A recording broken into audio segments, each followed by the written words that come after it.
Matapos ang naganap na engkwentro ni na Ashin at Mafuyok, ngayon ay i-review na natin ang Chapter 143 at 144 ng Sakamoto Days. Sa wakas, masasaksihan na natin ang mga sumunod na eksena matapos ang pagdating ng chairman ng JAA na si Asaki. Dito na magsisimula ang kalbaryo, gulo at sunod-sunod na bakbakan, kaya ihanda nyo na ang sarili nyo mga kaibigan. Kaya naman, this is Mr. AI Anime at wag na nating patagalin pa. Let's go!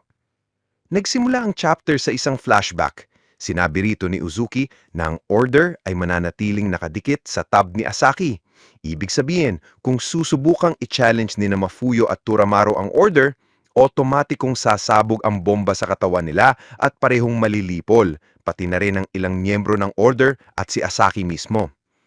Nabanggit naman ni Carolina Reaper na noong ni-recruit ni Uzuki ang dalawang bata, nagtataka siya kung anong nasa isip nito. Ngayon, malinaw na ang dahilan. Ginamit sila bilang perpektong pawn. Sagot ni Uzuki, kailangan talaga iyon dahil wala silang JCC license at hindi rin sila nakapasok sa paaralan ng JCC kaya hindi sila sakop ng radar ng JAA. Nag-una isa naman si Haruma kung paano kapag namatay ang dalawa bago pa sila makalapik sa order. Sinabi ni Gaku na mahihina pa sila. Pero, sagot ni Uzuki, kaya nga dapat silang i-train ni Gaku para mapansin sila ng order. Medyo mainit din ang ulo rito ni Gaku dahil parang pinipilit lang siya. Balik tayo sa present time. Sinabi ni Shin kay Mafuyo na ginagamit lang siya ni X. Sagot naman ni Mafuyo, ito ba ay tungkol sa bombang nasa katawan niya? Wala raw siyang pakialam kung sasabog siya pagkatapos niyang mamatay. Ang mas mahalaga raw sa kanya ay nandito siya para talunin ang isang miyembro ng order kaya wag siyang hadlangan ni Shin. Nagtanong si Shin kung bakit sobrang obsessed si Mafuyo sa order. Ang sagot ni Mafuyo, labas ka na dyan. Ngunit iginiit ni Shin na may pakialam siya dahil kung patuloy na susuportahan ni Mafuyo si X, napakaraming tao ang maaaring mamatay. Doon na napikon si Mafuyo at sa isang flashback, nakita ni Shin ang alaala niya kasama ang kuya niyang si Seba. Binanggit ito ni Shin kaya lalo pang nagalit si Mafuyo at sinabing wag nang makisawsaw. Dumating naman ang mga miyembro ng JAA upang hulihin sila dahil sa kaguluhan na ginawa. Habang inaalis sila, biglang sinipa ni Mafuyo si Shin at tinulungan pa itong makatakas. Naggalit si Shin at sinabing papatayin niya talaga si Mafuyo. Pero maya-maya, napin down siya ng 4 na miyembro. Dito na ginamit ni Shin ang power ng kanyang glove upang makawala at umatake. Sa kabilang hall naman, makikita natin si Asaki na tinitignan ang mga painting. Sabi niya, totoo pala na ang mahusay na assassin ay mahusay ding artist. Sabot naman ng curator na masaya raw na nagustuhan ni Oni Asaki at kapag bumalik ito matapos ang exhibition, handa siyang bigyan ito ng private tour. Ngulit sagot ni Asaki, ayaw niya nang nagigipit sa oras. Mas gusto raw niya na malaya siyang nakakapunta kung saan niya gusto at malaya ring nakukuha ang gusto niya. Sumagot ang curator na naiintindihan niya iyon at nabanggit din na ang personal collection ni Asaki ay umabot na ng libu-libong items. Tinanong niya kung anong genre ang focus nito ngayon. Sagot naman ni Asaki, mahirap sabihin dahil wala raw siyang maalala sa lahat ng nakolekta niya. Bagay na ikinagulat ng lalaki nang biglang sabihin ni Asaki na na-enjoy raw niya ang dagdag na value ng mga branded items. Ang pag-appreciate at pagbibigay halaga raw sa isang bagay na maaaring ituring na basura ay nagbibigay ng saysay sa human history, achievements at kultura. Mga bagay na hindi kayang i-replicate ng kahit anong hayop. Napatigil at ninerbiyos ang lalaki lalo na nang hawak-hawak ni Asaki ang isang obra. Biro pa ni Asaki, bagay kaya na ilagay ang obra na ito sa kanyang bathroom office? Sa isipan ni Nagumo at Shishiba, nasabi nila, haya na naman siya.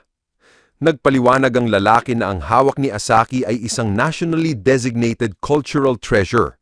Hindi raw yun for sale at kasalukuyan pang nakaloan sa The Tate Britain, kaya pakiusap na huwag raw itong hawakan ni Asaki. Ngunit maya-maya, may tinawagan si Asaki. Narinig pa ng lahat ng kausap niya sa kabilang linya. Opo, nakuha ko na po ang The Tate Britain. Ibig sabihin, kinuha na talaga nila ang obra. Nagpasalamat si Asaki. Salamat Wataru, ipadala mo na yan sa opisina ko. Agad namang sumunod si Wataru.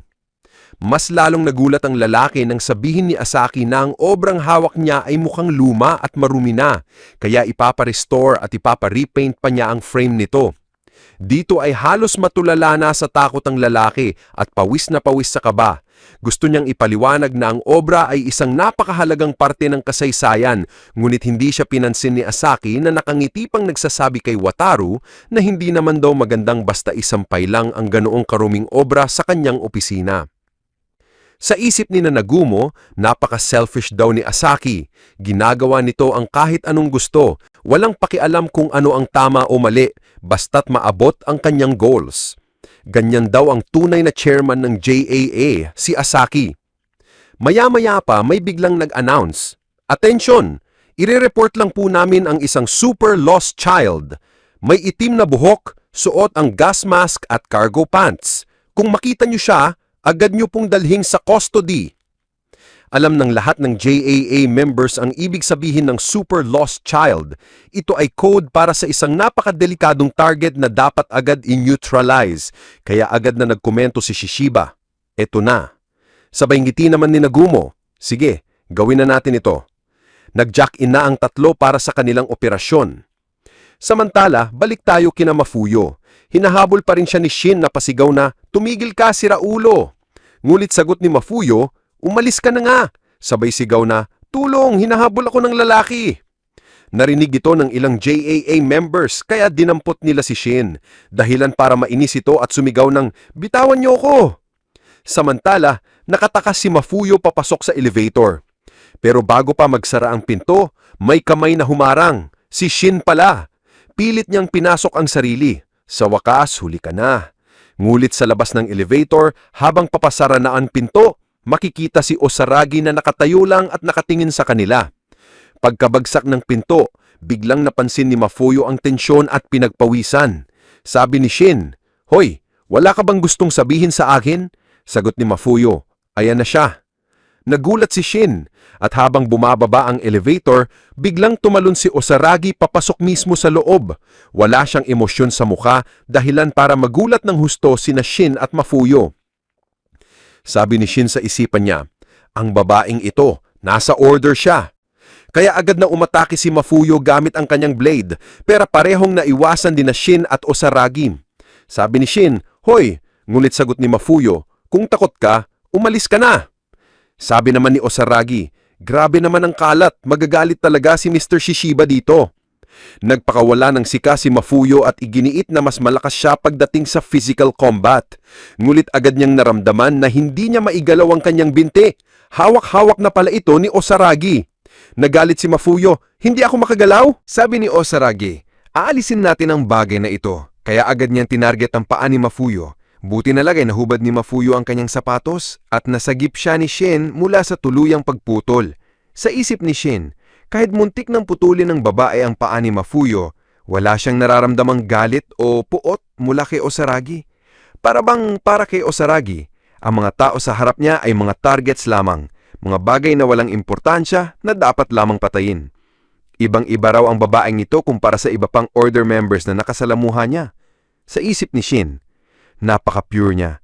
Parang nababasa ko agad ang iniisip nito. Kaya sinabi ni Shin, "It's all or nothing. Makinig ka, Osaragi. Hindi kami kalaban ng JAA. Delikado ang taong ito na patayin ngayon." Gulat si Mafuyo. "Shin, ano bang ginagawa mo?" Nagtanang si Osaragi, "Delikado?" Sagot ni Shin, "Oo, dahil may itinanim na bomba si X sa katawan niya. Kapag namatay siya, sasabog ang bomba." Tila naniwala si Osaragi at sa isip ni Shin, napaniwala ako siya. Gumagana ang plano ko. Ngunit sa isipan ni Osaragi, iba ang naisip niya. Kung ganun, puputol-putulin ko na lang ang katawan ng batang ito, pati na ang bomba niya. Nakakainis raw para sa kanya. Agad niyang pinaikot ang weapon na buzo at umatake. Nakaiwas sina Shin at Mafuyo pero naputol ang cable ng elevator dahil sa atake. Kaya bumagsak ito. Habang nakasayad pa ang paa ng tatlo, mabilis na sumugod si Osaragi at sinuntok si Mafuyo. Tumagos sila palabas at tumilapon si Mafuyo papunta sa isang exhibition area. Doon, may isang pamilya na nakatingin sa display ng city landscape model. isang recreation ng American City noong 1940s kung saan naninirahan daw ang mga assassin noon. Doon bumagsak si Mafuyo at agad niyang binalanse ang sarili. Lumabas ang isang flashback. Ipinaliwanag ni Uzuki na ang gas mask ni Mafuyo ay may turbocharged system na nag-e-enhance ng kanyang cardiopulmonary system, nagbibigay ng boost sa kanyang performance. Kapag inactivate niya ito, kaya niyang lumaban sa antas ng isang order member. Pero may kapalit, bawat activation ay nagpapabawas ng kanyang lifespan. Balik sa present, nakatayo si Osaragi sa harap ni Mafuyo na ngayong na-inactivate na ang kanyang gas mask.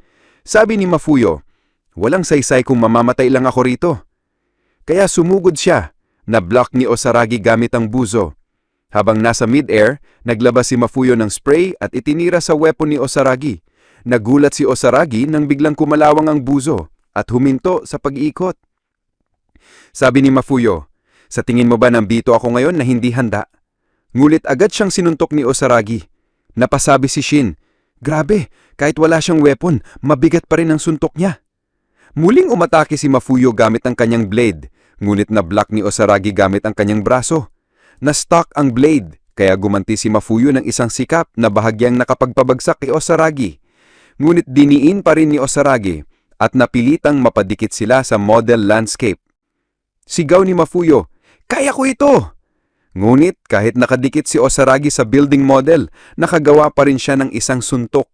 Kasama ang mga bubog, tinamaan ang mukha ni Mafuyo ng napakalakas na suntok dahilan upang tumilapon siya.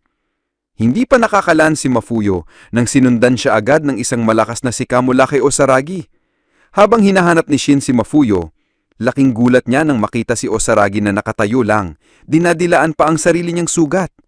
Sa malayo, makikita si Mafuyo na unti-unting nawawalan ng malay. Sa isip niya, humingi siya ng tawad, "Kuya." Kasabay nito, muling bumalik sa kanyang alaala ang kanyang kuya na si Seba. Grabe mga kaibigan, ang tindi ng laban na ito. At patikim lang ito ng mas matinding bakbakan na darating pa, kaya tutok lang kayo.